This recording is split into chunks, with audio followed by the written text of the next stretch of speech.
आदाब। अपनी लघु कथा करवट के साथ मैं अहमद रजा हाशमी। खामोशी जहां कई सवालों का जवाब होती है, वहीं कई सवाल भी पैदा करती है। आज भी अमरीश और अर्चना की हंसती खेलती जिंदगी में खामोशी छाई थी।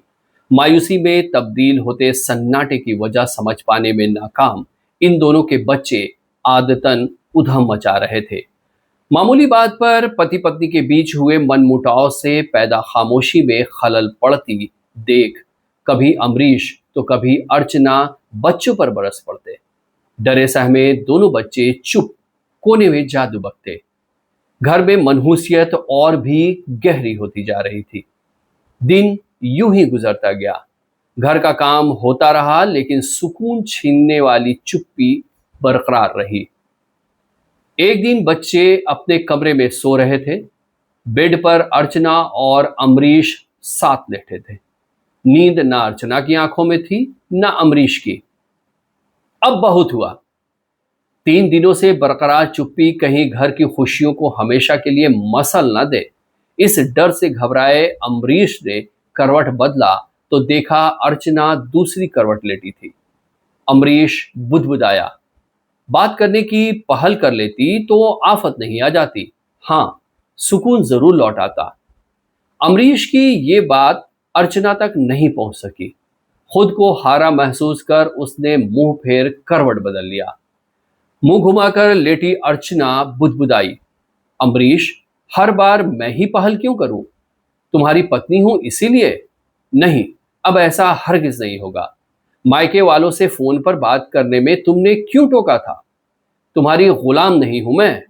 घर की देखभाल करूं, बच्चे पालूं, तुम्हारी सेवा करूं, तन की भूख शांत करूं, पत्नी की कोई अहमियत है कि नहीं? अब नहीं। धीरे से बोली, अकड़ कितनी है? अमरीश मेरी तरफ घूम जाता तो मैं चुप थोड़े ही रहती। बात करने की पहल करे तब तो गिले शिकवे दूर हो। दूसरी करवट लेटे अमरीश के मन में भी तूफान उमड़ रहा था। फिर वो बुदबुदाया, मेरी तो बस यही गलती थी कि टोक दिया फोन करने से। मना तो नहीं किया था।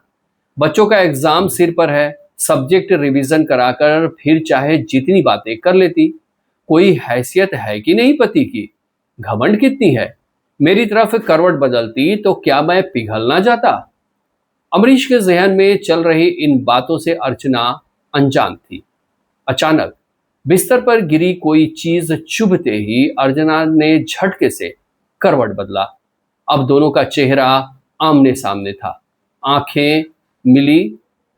बिना बात किए ही दोनों के चेहरे की उदासी दूर हो गई, मानो सुबह की पहली किरण खुशी लिए कमरे में दबे पांव दाखिल हो गई हो।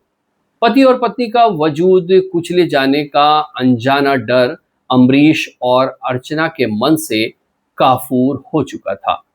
सांसों की गर्माहट अब दोनों महसूस करने लगे थे। शुक्रिया।